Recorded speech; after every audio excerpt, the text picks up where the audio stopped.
Microsoft ওয়ার্ডে অনেক সময় লেখাগুলোকে জাস্টিফাই করতে গেলে প্যারাগ্রাফের শেষ লাইনে এরকম অনেক বেশি স্পেস বা গ্যাপ তৈরি হয়, দেখতে যা খুবই দৃষ্টিকটু লাগে।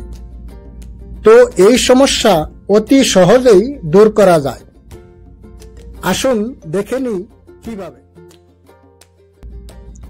প্রথমে ফাইলে হোভার করে অপশনে যাবেন, তারপর অ্যাডভান্সে ক্লিক করবেন। তারপর একদম নিচে গিয়ে দেখুন লেআউট অপশনস ফর আছে। এখানে গিয়ে don't expand character spaces on a line এই অপশনে টিক লাগিয়ে ওকে করে দিন।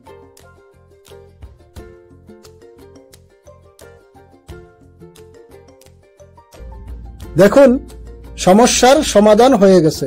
ধন্যবাদ।